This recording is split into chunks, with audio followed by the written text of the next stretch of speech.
అందరికీ నమస్కారం. నేను డాక్టర్ ప్రియదర్శిని. సో, ఈరోజు మనము ధనయోగం గురించి తెలుసుకుందాం.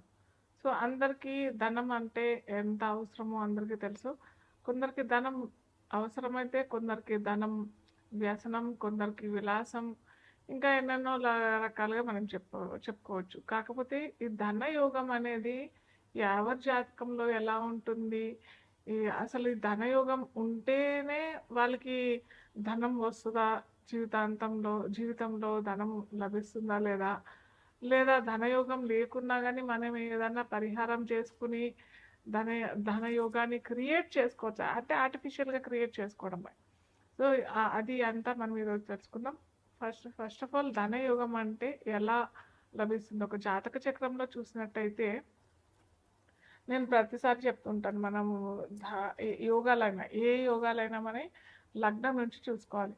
జాతక చక్రంలో లగ్నం ఏంటో ఫస్ట్ తెలుసుకున్నాక, లగ్నం నుంచి ద్వితీయంలో ఏ గ్రహం ఉంది, అది పాపగ్రహమా లేకపోతే న్యాచురల్ బెనిఫిక్ అంటాము. న్యాచురల్ బెనిఫిక్ అనేసి రెండు, అంటే పాప గ్రహము ఉంటుంది, మంచి ఫలితాలు ఇచ్చే మంచి గ్రహం కూడా ఉంటుంది.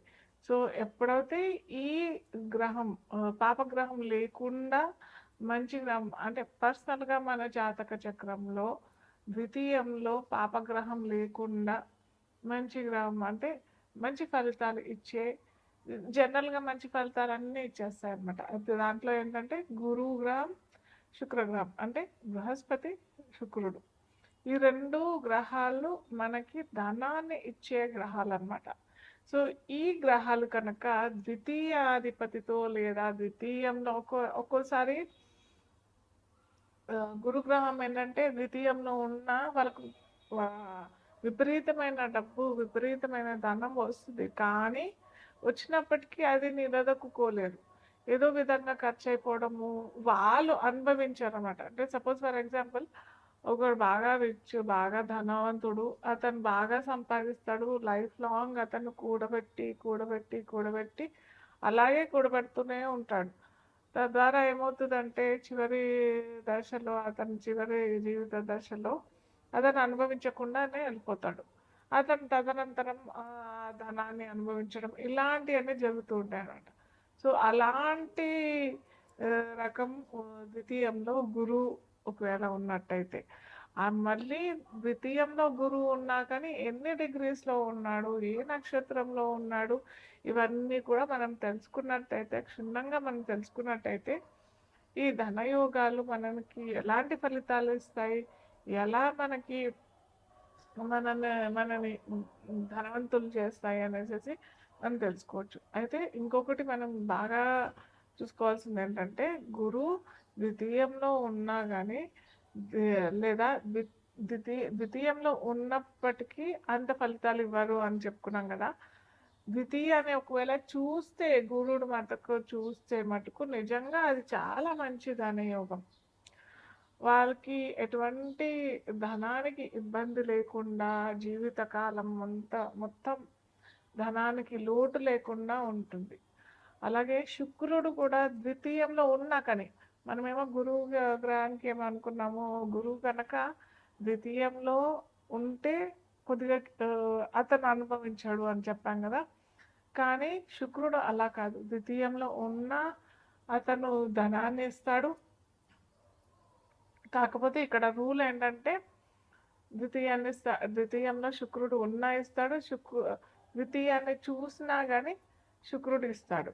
అలాగే మనం ఇక్కడ చూసుకోవాల్సింది ఏంటంటే, ఆ లగ్నానికి, ప్రతి లగ్నానికి, ఫర్ ఎగ్జాంపుల్ మేష లగ్నమే అనుకోండి. మేష లగ్నానికి గురువు యోగాధిపతి, యోగకారకుడు.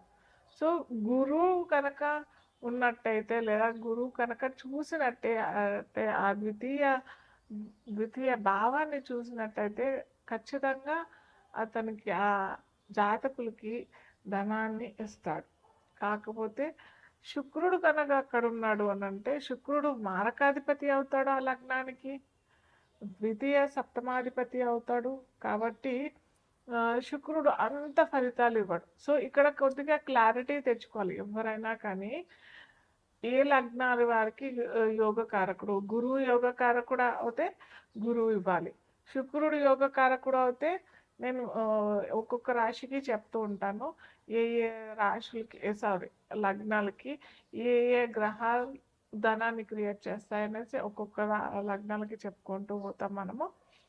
సో ఇక్కడ కనుక ద్వితీయానికి మేష లగ్నం వారికి ఇక్కడ కలిగినట్టయితే అంత మంచి చేయడు. సో ఇలా ప్రతి లగ్నాలకి ఒక లగ్నానికి గురువు యోగ కారకుడు అయితే ఒక లగ్నానికి శుక్రుడు యోగ కారకుడు అవుతాడు. సో ఇలా మనము డిఫరెన్షియేట్ చేసుకున్న తర్వాత మనకి ధనయోగం జీవితంలో ఉందా లేదా, ఒకవేళ లేకపోతే ఎలాంటి పరిహారాలు మనం చేసుకోవచ్చు, ఇది మనం మేషం నుంచి మీనం వరకు చూద్దాం. అయితే ఇంకొకటి ఏంటంటే ద్వితీయానికే కాకుండా లాభంలో కూడా ఈ మనం చెప్పుకున్న గురు గ్రహమైన శుక్రగ్రహమైన కనెక్షన్ వచ్చినట్టయితే కూడా అది ధనయోగమే అవుతుంది. అర్థమైందా? అలాగే శుక్రుడు గురువు ఒకవేళ ఈ రెండు గ్రహాలు కూడా 11వ భావంలో అంటే 11వ భావంకి కనెక్ట్ అవుతే మటుకు ఖచ్చితంగా ధనాన్ని ఇస్తాడు. ఇదే కాకుండా ద్వితీయానికి లాభానికి అంటే ప్రతి ఒక్క లగ్నాలకి ద్వితీయాధిపతి సపరేట్గా ఉంటాడు, లాభాధిపతి సపరేట్గా ఉంటాడు కదా.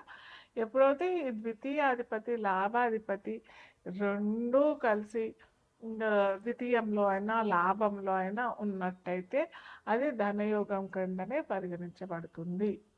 కర్కాటక లగ్నం వారికి ఏంటంటే లగ్నాధిపతి చంద్రుడు అవుతాడు.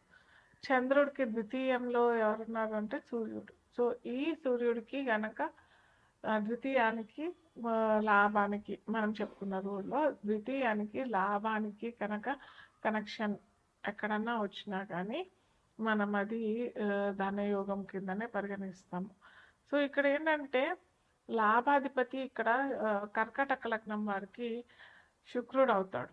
సో ఇన్ జనరల్గా మనము అందరి జాతకాల్లో ఒక 100 జాతకాలు మనం తీసుకున్నట్టయితే దాంట్లో ఒక 60-70% వాళ్ళకి యోగం ఉంటుంది. ఓకే, సో అది పర్టికులర్గా కర్కాటక లగ్నం వారికే చెందాలి అని ఉన్నప్పుడైతే అది కొద్దిగా చూసుకోవాల్సిన విషయం. సో ఇది ఏమైందంటే మనకి శుక్ర చంద్ర కనెక్టివిటీ ఎప్పుడైతే వస్తుందో శుక్ర రవి కనెక్షన్ ఎప్పుడైతే వస్తుందో ఇది ధనయోగం కింద పరిగణించాం కదా. సో ఇక్కడ కొద్దిగా వాళ్ళ మ్యారిటల్ లైఫ్లో కూడా కొద్దిగా ఇష్యూస్ వచ్చే అవకాశాలు చాలా ఉంటాయి. అలాగే మగవాళ్ళకి అయితే స్త్రీ మూలకంగా ధనం రావటము, స్త్రీలకైతే వారు సంపాదించుకోవడం, వాళ్ళు లేకపోతే వాళ్ళ మాతృమూర్తి వల్ల వారికి ధనం లభించడం జరుగుతూ ఉంటుంది అన్నమాట.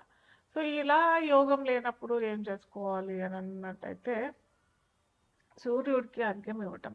ప్రతి ఆదివారం సూర్యుడికి అర్ఘ్యం ఇచ్చేటప్పుడు కొద్దిగా దాంట్లో సింధూరం కలిపి సూర్యుడికి అర్ఘ్యం ఇవ్వటం. అలాగే శుక్రుడికి మహాలక్ష్మి అష్టకం రెగ్యులర్గా, అలాగే కనకదారా స్తోత్రం రెగ్యులర్గా మహాలక్ష్మి అష్టకం 3 సార్లు చదవాలి. కనకదారా స్తోత్రం ఒకసారి చదివేటప్పుడు శ్రీ మహాలక్ష్మీదేవి మన ఇంట్లో నెట్టింట్లో వస్తూ స్త్రీ సంపదలతో మనల్ని దీవిస్తున్నట్టుగా మనం భావన చేసినట్టయితే, ఎప్పుడైతే చాలామంది ఏంటంటే ఏదో చదివేస్తూ ఉంటారు, చదివేస్తూ ఉంటారు, మైండ్ ఎక్కడో వెళ్ళిపోతుంటుంది. సో అలా కాకుండా భావన చేస్తూ కనుక చదివినట్టయితే శ్రీ మహాలక్ష్మి ఒక్కతే కాదు, మహాలక్ష్మికి స్వామివారు అంటే కూడా చాలా ప్రీతి. సో అలాగే స్వామి అమ్మవారు ఇద్దరూ కలిసి మన నెట్టింట్లో వస్తున్నట్టుగా మనం పూజించినట్టయితే ఖచ్చితంగా మీకు ధనయోగం కలుగుతుంది.